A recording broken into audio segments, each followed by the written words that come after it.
Selamat siang, nama saya Timothy Gustiawan. Hari ini saya akan melakukan tugas literasi dari Bu Seli mengenai menanggapi coronavirus. Saya akan membacanya. Coronaviruses atau COVID-19 adalah keluarga besar virus yang menyebabkan penyakit mulai dari flu biasa hingga penyakit yang lebih parah seperti sindrom pernafasan Timur Tengah atau MERS-CoV dan sindrom pernafasan akut parah atau SARS-CoV. Penyakit coronavirus atau COVID-19 adalah jenis baru yang ditemukan pada tahun 2019 dan belum pernah diidentifikasi pada manusia. Virus corona adalah zoonosis, artinya ditularkan antara hewan dan manusia. Investigasi terperinci menemukan bahwa SARS-CoV ditularkan dari kucing luwak ke manusia dan MERS-CoV dari unta dromedaris ke manusia.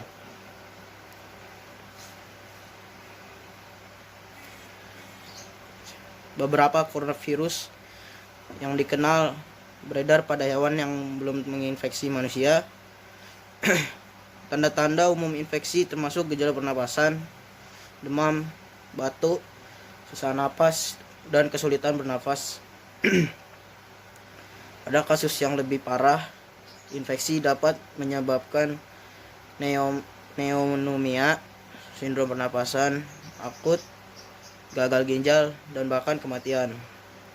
Rekomendasi standar untuk mencegah penyebaran infeksi termasuk mencuci tangan secara teratur, menutupi mulut dan hidung ketika batuk dan bersin, memasak daging dan telur dengan seksama, hindari kontak dekat dengan siapapun yang menunjukkan gejala penyakit pernapasan seperti batuk dan bersin.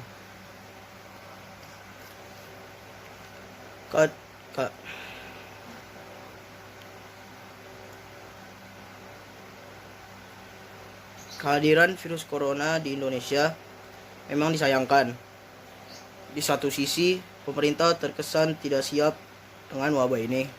Sementara di sisi lain, kita mau tidak mau harus menghadapi dampak dari wabah ini. Wabah seperti ini seharusnya dapat dihindari penularannya lebih lanjut jika saja semua pihak bekerja sama dengan baik.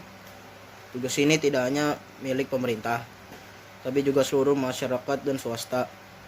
Tanpa kerjasama yang kuat, wabah ini tidak akan bisa diselesaikan. Oleh karena itu, sudah seharusnya semua elemen bangsa bekerja sama. Hanya dengan cara ini, wabah ini dapat dituntaskan.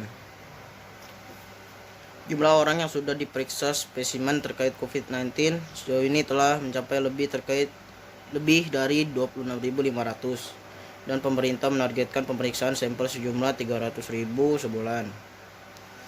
WHO menetapkan virus corona sebagai pandemi global pada tanggal 11 Maret lalu dan pemerintah Indonesia membentuk gugus tugas penanganan COVID-19 pada tanggal 13 Maret.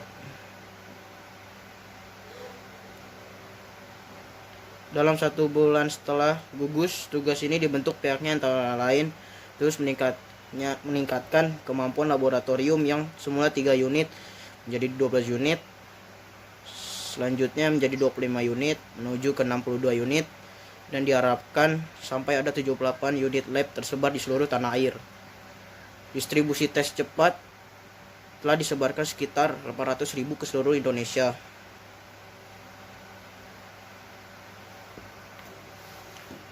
Pemerintah menerapkan langkah memutus mata rantai penularan melalui PSBB atau pembatasan sosial berskala besar, edukasi, sosialisasi, dan mitigasi. Kita juga berusaha melakukan kampanye untuk meningkatkan imunitas tubuh. Pada pertengahan Maret lalu, setelah kematian pertama akibat virus corona di Indonesia dan ditetapkannya pandemi global oleh WHO, satu-satunya cara adalah tracing harus dilakukan lebih kencang lagi dan kemudian berusaha mencari kasus positif untuk kemudian kita isolasi agar tidak jadi penyebaran baru di lingkungan masyarakat kita. Oleh karena itu, di dalam beberapa kasus, maka kita mulai mendapatkan laporan-laporan dari daerah tentang PDP, pasien dalam pengawasan, yang semakin meningkat. Adapun pemerintah daerah secara terpisah mengumumkan langkah-langkah untuk mengatasi wabah di wilayahnya, termasuk berkaitan dengan kerumunan publik. Di sisi lain, untuk mencegah penyebaran corona dari luar negeri, imigrasi telah menerbitkan protokol pemberian visa dan izin tinggal di dalam upaya pencegahan masuknya virus corona. Negara-negara lain telah menempuh langkah-langkah konkret menangkal penyebaran virus corona tak lama setelah status pandemi itu. Misalnya, pemerintah Amerika Serikat pada pertengahan Maret lalu melarang semua perjalanan dari Eropa ke Amerika Serikat, dan pemerintah Italia memerintahkan semua toko ditutup kecuali toko bahan pangan dan apotek, seiring bertambahnya angka kematian COVID-19 saat itu. Sekian teks tanggapan yang saya berikan. Terima kasih.